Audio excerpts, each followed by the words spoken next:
what they call the unprovoked acts of armed aggression by Israel and the US on Iran.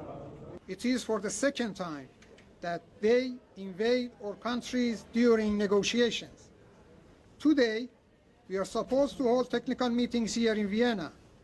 Based on such deceptions and unfounded allegations, they targeted our peaceful, safeguarded nuclear facilities. The Iranians say that one of its facilities at Natanz has been targeted again, although the IAEA's Director General says he's seen no evidence that attacks on the scale of those last June have been carried out this time. We haven't seen major military activity targeting the nuclear facilities. We have been looking at different satellite images. There might be something there, but not significant. The IAEA says Iran has 4 declared uranium enrichment facilities, but it has lost continuity of knowledge about stockpiles. There's 440 kilos of enriched uranium at 60%. It takes just a small technical step to get it to 90% and weapons grade. The IAEA has no one on the ground in Iran. It needs to know where that uranium is. Bernard Smith, Al Jazeera, Vienna. Now, our diplomatic editor, James Bays, joins us live in the studio. James, I've been speaking to several Iranian and American both officials and our correspondents. We've been hearing from key players within both of those countries. I want you to help us try and unpack a lot of what they've been saying. But before we do that, let's talk about the International Atomic Energy Agency. Normally, during a crisis like this, all eyes would be on inspections, getting people to go in and inspect Iran's nuclear facilities. They seem to be as lost as everybody else right now, do you think? Well, they don't have inspectors on the ground and haven't had inspectors for some time. The IAEA were actually involved in the two most recent rounds of talks that took place in Geneva. They were there at Geneva while the US were talking to the Iranians under the mediation of Oman.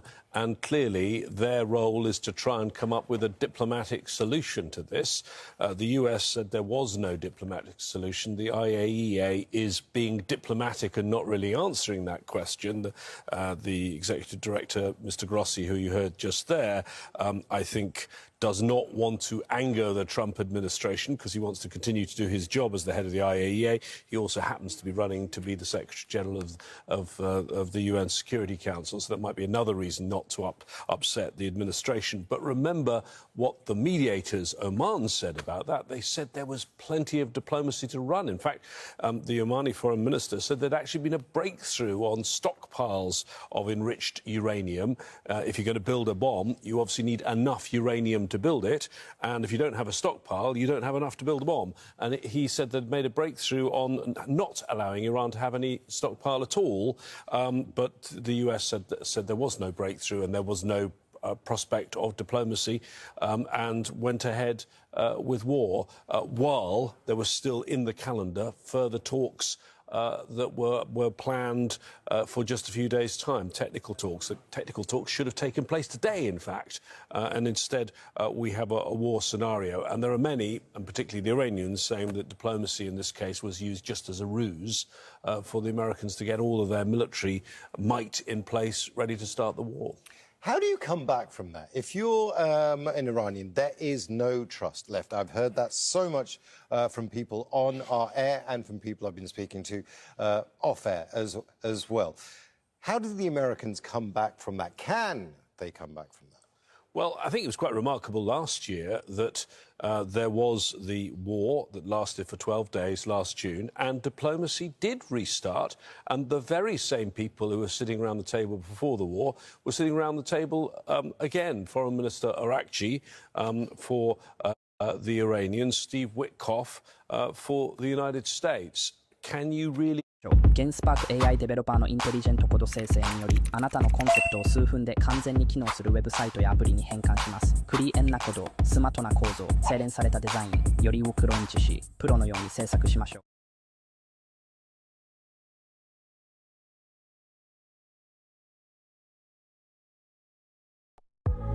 تطبيق التيسير الجديد بتصميم محسن وتقنيات استخدام متقدمة نقدم لك تجربة تمويل رقمية سهلة وسريعة، بداية من سداد الأقساط الشهرية بسلاسة تامة إلى تقديم الخدمات التمويلية ومتابعتها مباشرة من التطبيق. الآن تحكم بتمويلك بالكامل من جوالك بواجهة ذكية وأداء أسرع وتجربة أكثر كفاءة.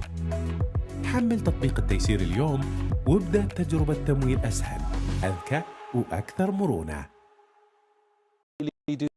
That is going to force the countries that are going to be affected, particularly in Asia, particularly China, but also Europe, to put pressure on the US and say this has to end. But remember the timeline that's come from the US so far. President Trump saying 4 to 5 weeks more war. But it's very interesting because I actually put those points that you just said about economic leverage to one of our guests, and he was suggesting that it's going to take a little while, much longer than the 4 to 5 weeks. And perhaps that's why energy infrastructure has been targeted in Qatar and Saudi Arabia, because that's a much quicker hit.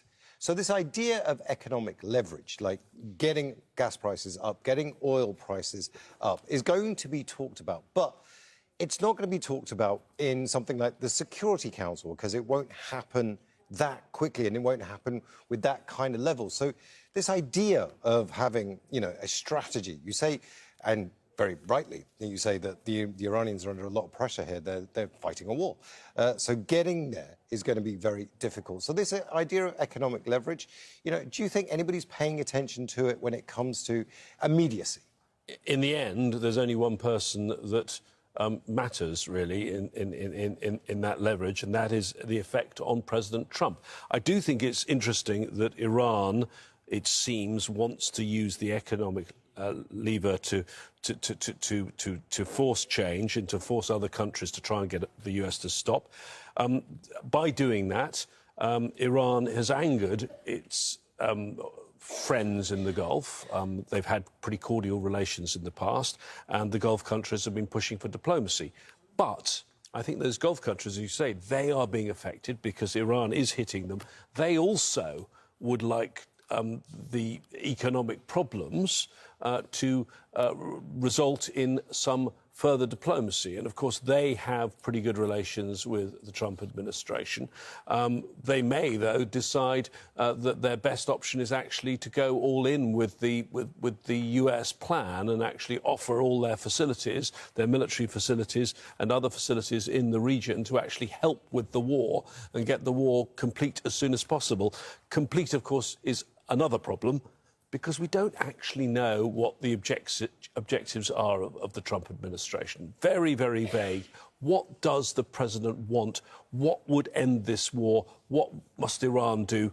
Still very unclear. Well, stay there, James, because that's a very interesting point you're making. But let's talk about the US president. Now, on Monday, he warned Americans without evidence that Iran was building a missile that could soon reach the United States. That's why he intends to continue attacking Iran for as long as it takes, to ensure that Iran never builds a nuclear weapon. Al Jazeera's White House correspondent, Kimberly Halkett, reports. Speaking for the first time from the White House since launching military strikes against Iran, U.S. President Donald Trump explained why he deployed U.S. forces. This was our last best chance to strike. At a medal ceremony honoring American soldiers, Trump laid out his objectives for the mission, dubbed Operation Epic Fury. We're destroying Iran's missile capabilities. Second, we're annihilating their navy. We've knocked out already 10 ships. They're at the bottom of the sea. Third, we're ensuring that the world's #1 sponsor of terror can never obtain a nuclear weapon. And finally, we're ensuring that the Iranian regime cannot continue to arm, fund, and direct terrorist armies outside of their borders. Following U.S. strikes on Iran in June of 2025, Trump says Iran defied warnings to halt pursuing a nuclear weapon and was using its conventional ballistic missile program to shield nuclear ambitions. Trump also explained why he gave up on diplomacy. We thought we had a deal, but then they backed out, and they came back, and we thought we had a deal, and they backed out. I said, you can't deal with these people. Well, good morning. Our Hours earlier, the defense secretary acknowledged there have been U.S. casualties. He explained how Iran broke through U.S. defenses, killing 4 soldiers. Every once in a while, you might have one, unfortunately, we call it a squirter that makes its way through. And in that particular case, it happened to hit a tactical operations center. And the chair of the Joint Chiefs cautioned there could be more deaths. This is not a single overnight operation. The military objectives that CENTCOM and the Joint Force have been tasked with will take some time to achieve, and in some cases will be difficult and gritty work. We expect to take additional losses. President Trump insists combat operations are ahead of schedule. Still, he's not ruling out sending U.S. troops into Iran. He's also cautioned Americans that combat operations could last more than a month. Kimberly Helkett, Al Jazeera, the White House. Our diplomatic editor, James Bays, is still with us in the studio. That little report that we just played there gives you a taste of the diplomatic style, shall we say, of President Donald Trump. Now, diplomacy requires a certain amount of rules and a certain amount of, decorum, as it were, a language that people use to be able to get through problems and stuff. We don't have that here, so things are very chaotic. And how are diplomats dealing with that? Well, I think it's a problem for diplomats. I think the actual bigger problem, and you're seeing that today on Capitol Hill, is it's a problem for the American people. Has the case for war been made to the American people? You can go back to the last time we had something like this, which was Operation Iraqi Freedom in 2003, or all the way back to 1991, when the US has put together big military operations, and the preparation back in 1990, 1991, 42 countries and a big coalition and a UN Security Council resolution. 2003, they didn't get the Security Council resolution, but it was a year of trying to persuade people on Capitol Hill and around the world and persuade the American public. And just watching what we saw from President Trump there, really still not clear why he started this war. Has he properly explained why he started this war? Has he explained how he's going to end it? And even more, for me, interesting was the briefing at the Pentagon. You had the chairman of the Joint Chiefs very politely not really answering any questions, and then the Secretary of Defence, who calls himself the Secretary of War, of course, Pete Hegseth, getting very angry with the reporters, even though the only reporters that were allowed in the room were those that are handpicked by him. Some other reporters were allowed in the room, but the only ones allowed to answer the questions were the ones that were handpicked by him. He got very angry at one point. Why in the world would we tell you what we will or won't do? Well, because those reporters are asking questions on behalf of the American people. And normally the American people would expect a calm Secretary of Defence making a calm case for war. Instead, they saw a really rather testy performance from Mr. Hegseth. It's interesting that you bring up the information war here, because that's a part of diplomacy. Selling the war is part of diplomacy. And, making sure that the public is informed. In 2003, there were a lot of lies going about Iraq's chemical weapons program. It's interesting because the first Gulf War is often referred to as the CNN war. The Second Gulf War is often referred to as the Al Jazeera war because, Al Jazeera were in all of the countries there. This one, if we're going to take a label to it, is the Truth Social war.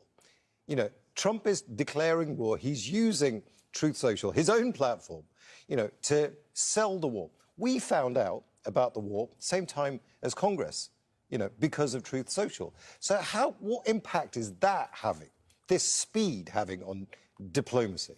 Certainly the speed and the manner is so different. He did it on Truth Social with a video with him in a baseball cap from Mar-a-Lago. That was not what you expect in the past, which is a solemn address live to the American people from the Oval Office. Just the name of... Normally, there are military names, and they're always a little strange, but Epic Fury, which is this one, it's got a Trumpian name to it as well. And yes, we are living in a completely different age where everything is happening by the second because of social media, number one. Number two, everything is happening and you can't really trust it. Is that AI? Is it real? There's a propaganda war, there's fog of war, but on top of this, there's deception, not just deception by the warring parties, but by deception by all sorts of people in the public. That's why you need to watch a reliable news source like Al Jazeera, Imran. James, thank you so much. It's coming up to 1 GMT. You're watching Al Jazeera live from Doha.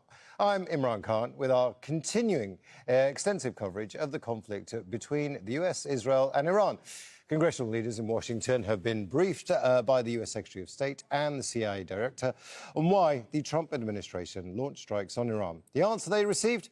The US was only following Israel's lead. House Speaker Mike Johnson gave more details on the reasoning behind the move. The most critical point is that this was a defensive measure, a defensive operation. And why is that? I took some notes, and this is not classified, so I'll tell you what I think is important. Israel was determined to act in their own defense here, with or without American support. Why? Because Israel faced what they deemed to be an existential threat. Iran was building missiles at a radical and a rapid clip to the point where our allies in the region could not keep up. As you know, Iran has long vowed to take out Israel, wipe it off the map, and they have long seen that as a critical threat to their very existence. Because Israel was determined to act, with or without the U.S., our Commander-in-Chief and the administration and the officials I just named had a very difficult decision to make. They had to evaluate the threats to the U.S., to our troops, to our installations, to our assets in the region and beyond. And they determined, because of the exquisite intelligence that we had, that if Israel fired upon Iran and took action against Iran to take out the missiles, then they would have immediately retaliated against U.S. personnel and assets. We have troops in harm's way, and we have many Americans in the region, and that was of great concern. If we had waited for all of those eventualities to take place, the consequences of inaction on our part could have been devastating. But those words weren't enough for Democratic Senator Mark Warner, who says Donald Trump needs to explain his objectives to Congress. When we are talking about putting American soldiers in harm's way, when we have American casualties and expectations of more, there needs to be the proof of an imminent threat to American interest. I still don't think that standard has been met. I think the President needs to come before the Congress, and for that matter, the American people, and decide amongst these 4 or 5 goals that have been laid out, what is the real goal? As the Trump administration seeks to justify its military campaign, Israeli forces have been carrying out overnight strikes in Iran's capital, Tehran. The Iranian state broadcaster reported 2 explosions near its Tehran headquarters. And there's been a series of huge blasts in the Lebanese capital, Beirut. Israeli forces say they were targeting Hezbollah command centres. Israel ordered forced evacuations for residents across the country. At least 52 people have been killed and more than 150 others wounded, according to officials. And Iran's been targeting energy infrastructure in the Gulf states, triggering a surge in global gas and oil prices. Qatar's state-owned petroleum company has halted all production of liquefied natural gas, LNG, after attacks on 2 of its facilities. Al Jazeera is live in Beirut and Tehran, but let's first speak to Mike Hanna, who is at the White House. Now, Mike, we've heard from President Donald Trump about how the war is going and how long it could potentially last, but he's not speaking to the American people or to Congress. Indeed, yes. Well, what we did hear was from the Speaker of the House explaining that the U.S. went to war because Israel decided to go to war and President Trump decided to strike preemptively because there would be consequences of Israel's action. Now, that is, in essence, mind-boggling. And that as well is one reason that has not been given to us for why the US went to war. That had to come from the Speaker of the House, who was speaking after a briefing by the Secretary of State. President Trump did give reasons today for his decision. He was speaking at a Medal of Honor ceremony. So too did his Secretary of State, Marco Rubio. And this is what the two leaders had to say. Our objectives are clear. First, we're destroying Iran's missile capabilities, and you see that happening on an hourly basis, and their capacity to produce brand new ones, and pretty good ones they make. Second, we're annihilating their Navy. We've knocked out already 10 ships. They're at the bottom of the sea. Third, we're ensuring that the world's #1 sponsor of terror can never obtain a nuclear weapon. And finally, we're ensuring that the Iranian regime cannot continue to arm, fund, and direct terrorist armies outside of their borders. The objectives of this operation are to destroy their ballistic missile capability and make sure they can't rebuild it, and make sure that they can't hide behind that to have a nuclear program. That's the objective of the mission. That said, abundantly clear, we would love for there to be an Iran that's not governed by radical Shia clerics, as I've said myself repeatedly for years. I'm not going to give away the details of our tactical efforts, but the hardest hits are yet to come from the U.S. military. The next phase will be even more punishing on Iran than it is right now. Now, Mike, the Saudi Defence Ministry has said that the US Embassy in Riyadh has been attacked, says minimal damage. But just after that happened, there was some advice issued to US citizens. They're not necessarily related, but that advice came through some somewhat unorthodox channels, right? Well, let me explain the chain of events here. In the US Embassy in Riyadh, a message was sent out to US citizens in Saudi Arabia to take shelter shortly before these drone attacks happened. But you have had, earlier in the day, a general message from somebody in the State Department making a plea for all citizens in a whole list of countries to take the first commercial airline out. Now, the peculiar thing about this was that this is very unusual.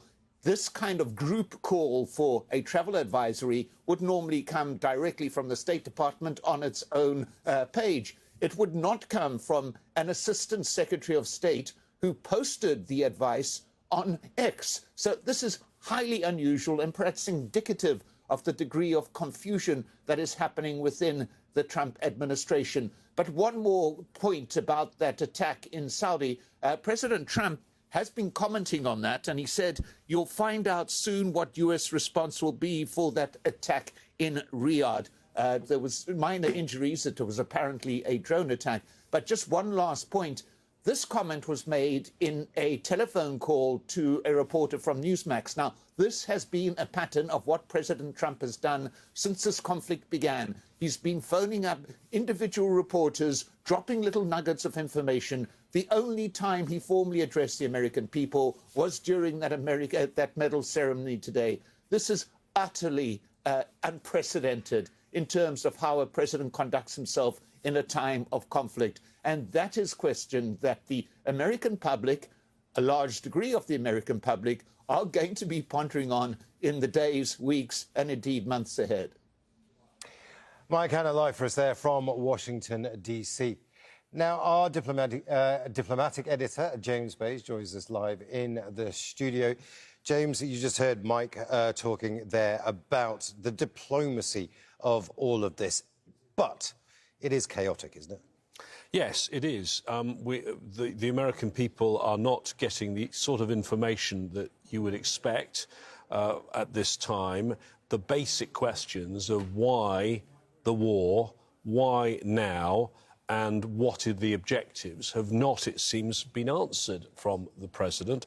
As Mike says, there is information coming out in a very unusual way, with the president taking phone calls or making phone calls to selected reporters and little snippets coming out. Sometimes, though, those snippets seem to contradict each other. He was asked at one point who was going to take over in Iran. Did he have an idea which Iranian leaders might take over? He said, yes, we have a few names. And then a few hours later, he told another reporter, yes, we had a few names, but we think they were all killed when the supreme leader was killed.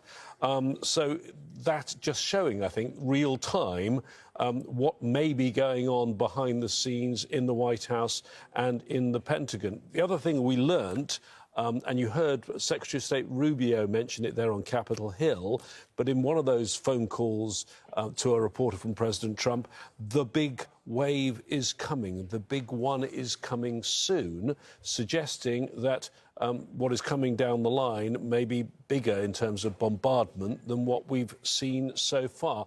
Possibly, just speculation on my part, that's because the UK now is allowing the US to use its bases in the UK, bases like RAF Fairford, but also Diego Garcia in the Indian Ocean. That means B-52s, B-1 bombers, things that have big payloads, unlike the F-15s, they can potentially bomb with much, much more ordnance.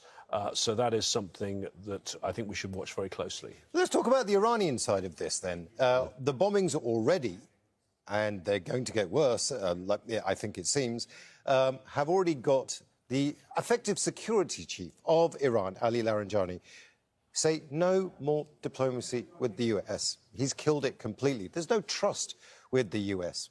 So explain to us how we got to that stage.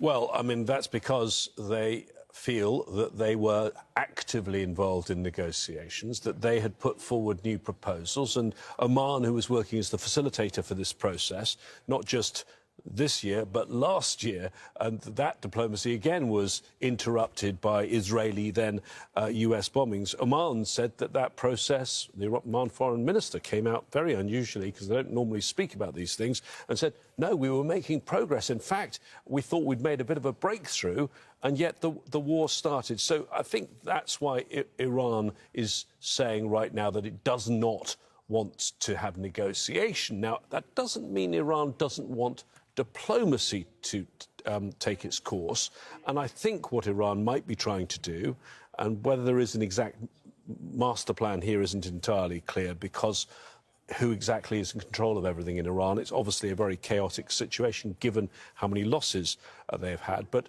it seems to be economic leverage. It seems to be looking at the Straits of Hormuz as a choke point, attacking energy infrastructure in the countries of the Gulf, the idea that that will put pressure on economic pressure on lots of the consumers and on the markets, and that those countries in Asia, China, for example, and Europe, then will put pressure on Donald Trump.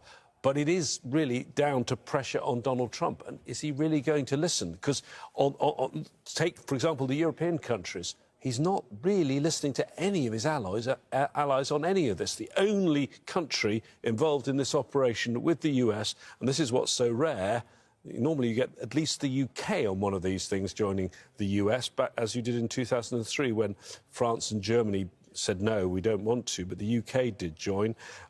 No, the only ally they've got this time is Israel. And if you look back at the wars against Iraq in 1990 and 2003, Israel wasn't included in either of those because Israel was seen as too toxic, not this time around. But it's a very dangerous strategy from the Iranians. The foreign minister has just been speaking. We've been running his sound bites. He actually said, we're not at war with our Gulf Arab neighbours. We're at war with the facilities that...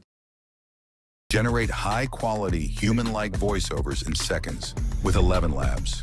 Perfect for videos, games, articles, and storytelling. Professional voices powered by 11 Labs. For the big things and the small things, for what you want and more, for everything what you need and so much more. to bomb. That, I think, is a question that will be going through the minds of those Gulf rulers at the moment.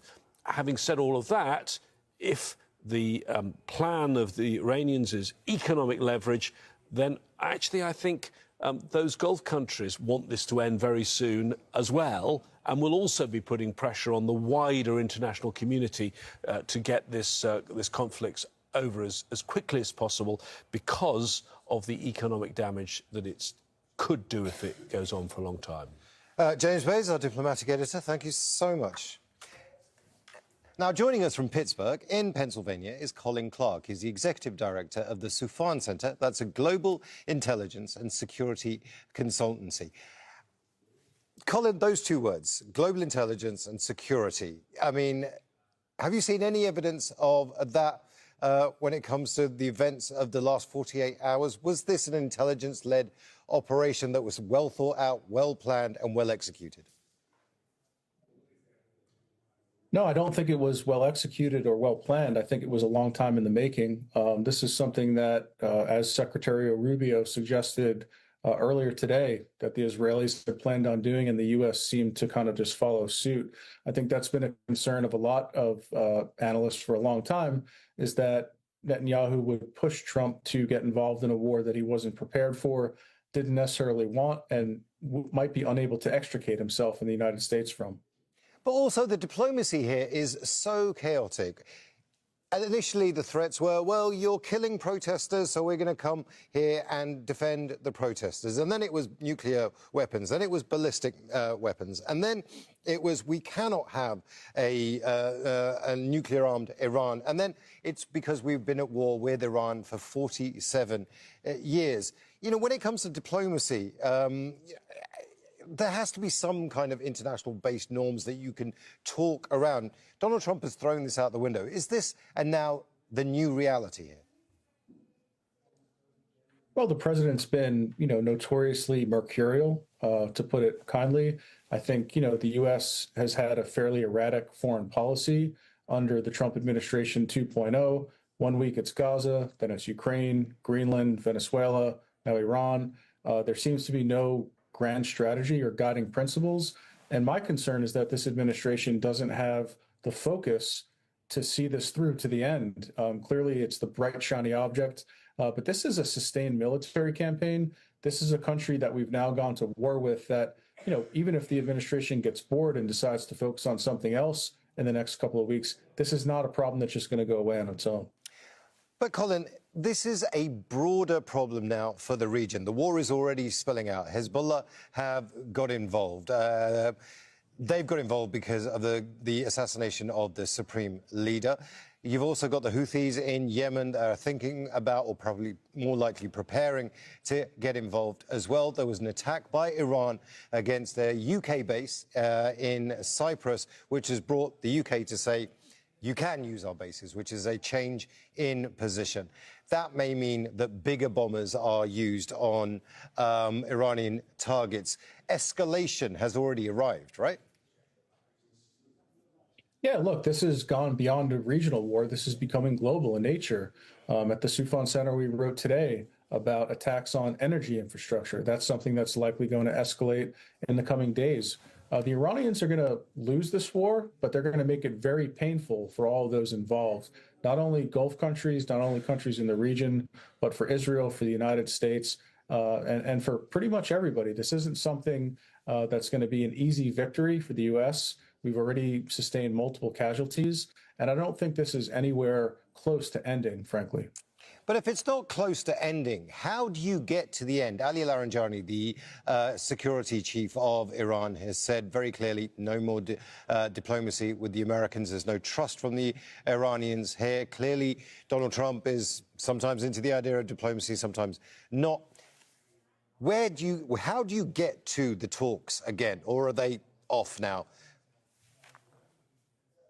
Well, I think as, the American public, we deserve to know that from our president. How do you get to the end? Well, you have to have a strategy. You have to align resources to achieve your objectives. I haven't heard any of that because the president hasn't made the case to Congress. He hasn't made the case to the American people. And so, people are just kind of watching and following along Every day brings something new, and we don't know what the end goal is here. We don't know what this administration hopes is the ultimate, the ultimate end goal in terms of who is going to govern the country. The president said they had some people in mind, but we actually killed them. So it doesn't really, bring a lot of confidence to the American people that this administration knows exactly what it's doing. But if the administration doesn't know what it's doing, Congress cannot act to stop the administration from doing what it's doing. The only effective influence on Donald Trump, on America right now, is Israel. That's not healthy for America. No, it's not healthy. It never has been. And, we're entering, again, a very serious conflict in a country of 90+ million people. There's a lot of parallels to the Iraq War. You just referenced all the changing explanations, which we saw in that case. And that resulted in a 20-year war with tremendous blood and treasure spilt. If you look on that's to the west of Iran. You look to the east, you have Afghanistan, another country where we were at war for 20 years, only to replace the Taliban with the Taliban. So what we have is this arc of instability that's stretching throughout the region, throughout the Middle East, into South Asia. And again, the end goal in Iran is to replace the regime, but what we're likely to end up with is a sustained insurgency of IRGC and other hardliners, essentially a civil war and a power vacuum. Nature abhors a vacuum. It's going to draw in violent non-state actors of all stripes. It's going to be a mess for the foreseeable future. Colin Clark, thank you so much for joining us. Thank you. Now let's go to Tawhid Asadi, who's live for us in Tehran. Before we get into the new wave of strikes, I want to talk to you about the diplomacy, because I was just talking to Colin there about diplomacy as well. Abbas Araghchi has been very, very clear about this. He says, we're not at war with the Gulf states, but we are at war with the Americans who have bases in the Gulf states. Talk us through that theory.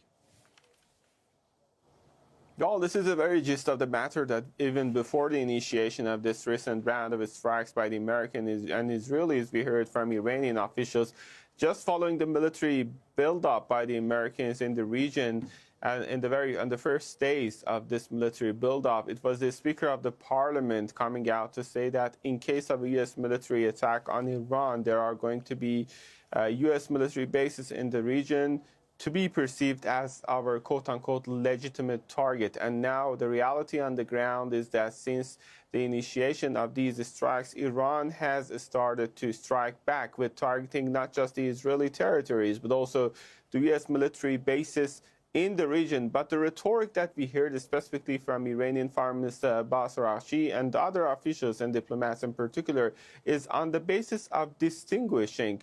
And they're trying to say that the regional countries are on the one hand, and the U.S. bases in those countries are poles apart. So the reason behind this, the reason that they are attacking, is that they are at the status of war with the United States, not with the regional countries. And also, we have to keep in mind that Iran, over the past few years, started to, in a sense, repair its regional relations.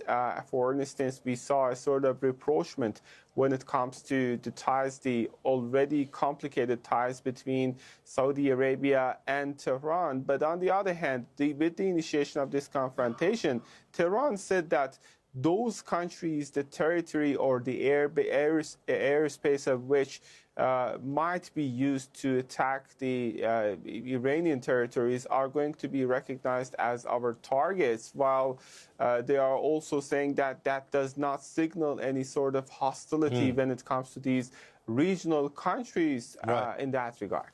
Now, Tawhid, let's talk about what's going on in Tehran and the rest of the country right now. Those waves of strikes still keep coming in. Specifically from midnight onward, at least for 2 hours, we've got the continuous wave of strikes by the Americans and Israelis targeting different locations across the Iranian capital. And according to the latest reports that we had, it was the complex related to the state TV IRIB, which was targeted, and we don't have any update about the casualties in that regard, according to the head of IRIB. And also, we've got other important buildings, such as the one belonging to the Council of Expediency. And of course, over the past few days, this is not just the military headquarters, police stations, or the political centers, but also the residential areas and civilian infrastructures, which are being targeted not just inside the capital, but also when it comes to other cities across the country, specifically those residential areas in the vicinity of military headquarters. And there are very tragic cases. For example, in one of the cities in southern Iran, an elementary school was targeted at the very first day of the strikes, in which more than 160 student kids were killed. And that doesn't obviously stop there. We've got other reports about civilian casualties in this continuous wave of strikes. And obviously, the Iranian side, when it comes to this already complicated situation, is saying that they're going to continue to strike back under this situation where we are witnessing a sort of regional, full-fledged confrontational scenario. IRGC, the Revolutionary Guards, came out tonight with a statement to talk about the 13th wave of their strikes. They're saying that they have attacked actually a U.S. base in Kuwait and also a gathering of U.S. forces in Dubai, which is running the risk of further escalation, specifically seeing the reports that are coming about the U.S. Embassy in Saudi Arabia. And that is also adding another layer of complexity into this already delicate situation. Tawhid Asadi there, live for us from Tehran. Now, joining us from Tampa in Florida is Mohsen Milani. He's the Executive Director for the Center of Strategic and Diplomatic Studies at the University of South Florida. Strategic and diplomatic. Are those two words you associate with Donald Trump in particular when it comes to this war, strategic and diplomatic? Good evening, and thank you for inviting me. I think at this time, the focus is more on winning, as President Trump defines winning the war against Iran. There has been very little genuine diplomacy for seeking to resolve Iran's nuclear program. And it seems to me that both Israel and the United States have been planning to degrade Iranian military capabilities for a while. And then they decided to attack Iran. But I have not completely given up on diplomacy. And I believe one way or another, the U.S. and Iran will return to the negotiating table. But Mohsen, you might be the only one right now that has any trust that that might happen. I've been speaking to Iranians of all hue, on air, off air, who have told me all the Americans did, all they did was give us false hope through negotiations in order just to get military assets into the trust